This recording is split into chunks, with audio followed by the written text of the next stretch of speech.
We are back in Commitment 2025 mode to start our broadcast. That's because the primaries are just 2 days away in Kansas and Missouri. Voters will decide on local races and make critical decisions on issues affecting schools and your taxes. Most races this time around are in Wyandotte County, Kansas, where half the Board of Commissioners, the mayor's race, and county sheriff's seat are all up for grabs. Wyandotte County's Board of Commissioners essentially operates like a city council. There are open races in Districts 1, 5, 8, and District 2 at large. Again, these are primary elections, so in all these districts, the top 2 finishers will appear on the November ballot. And these are nonpartisan races, so you won't see any Democrats or Republicans on the ballot when you vote.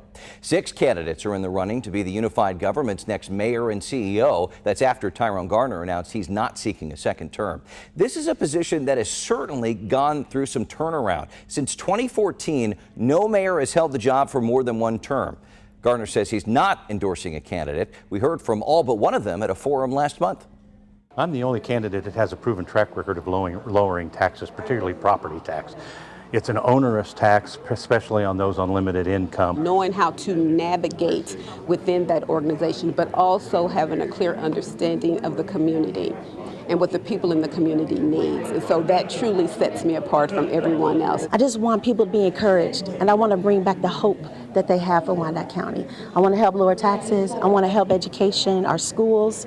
I want people to know that Wyandotte County is a great place to live. We need to restore trust with the unified government, right? Internally, externally, we've got a morale problem with our employees. We need to make sure we empower them to do what's right for the community. Force the work out.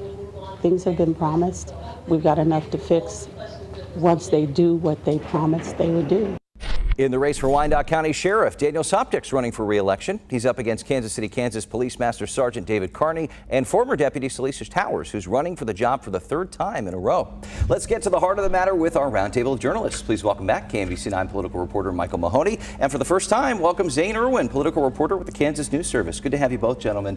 Let's start with the Wyandotte County Sheriff's race. Sheriff Soptik is only the 2nd person in 16 years to have this job. How do we see this race shaking out? Yeah, I mean, he's rounding out his 1st term pretty well. You know, I don't think he's rocked the boat too much.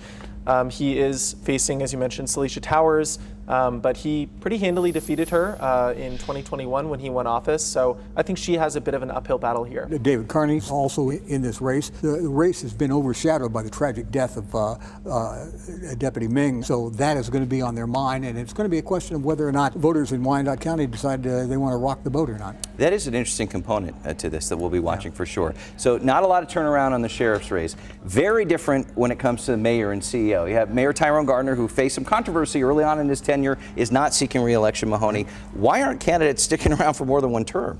It's a hard job. Number one, to be a mayor anywhere, and it's been a difficult job to be the mayor of Kansas City, Kansas in particular. The last 2-term mayor they had was Joe Reardon some time ago. And their economic development and property taxes are 2 issues that have been on the forefront for Wyandotte County voters for some time, and for the business community there. They would like to see more economic development, especially downtown.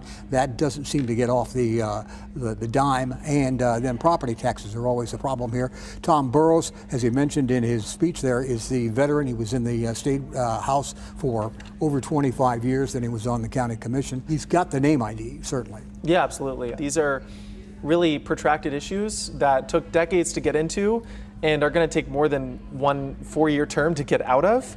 So I think there's frustration among the voters who are really seeking change every single election, and maybe even among the mayors themselves, who in some cases have kind of been outsiders to City Hall.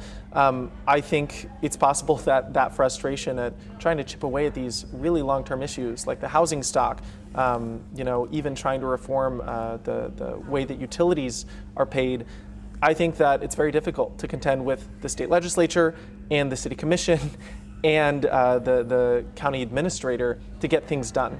Yeah, and the other thing on that is that aside from the west end of the of Wyandotte County, this is a working class town, always has been. And so things like the BPU utilities and property taxes and the housing stock are all things that are, as you mentioned as well, long-term problems, difficult to turn around. Like I said, it's a tough job. Let's talk about turnout. It's always a challenge for primaries when there's not abortion on the ballot, like what we saw a few years ago. But it's important to note voters are going to have a big impact on a large chunk of county government here. Yeah, absolutely. I mean, I honestly think that almost as important as this mayoral race are some of the commission races. I mean, the second at-large district vacated by Burroughs, so he can run for mayor. I mean, these are the folks that are going to vote on whether or not to raise property taxes, whether or not to throw some tax incentives in the direction of the Chiefs and Royals if they end up building facilities in the area, and a lot of those other issues we mentioned. So, you know, remember that the mayor only gets a vote if it's a tiebreaker. Right. So the commission races, despite the low turnout, there's going to be high stakes. What people need to remember is they all have an opinion about the president. They all have an opinion about their senators, their congressmen, and that sort of thing. The rubber hits the road at the local level. That's who pays for garbage service, for police, fire, property taxes, and those sorts of things. And the preliminary numbers in the Wyandotte County races on early voting have been low, very, very, very low. Yet these are the races and the individuals that make up most of the decisions that affect voters on a direct basis, on a weekly basis. Yeah, good point. Real quick, I know that there are some issues on taxes in schools in Missouri. What are you looking at, Mahoney? A couple of them are around here in Parkville. They want to renew a property tax levy for another 20 years. 50% of it would go to infrastructure, 50% for city facilities. This would extend the property tax. It doesn't extend it.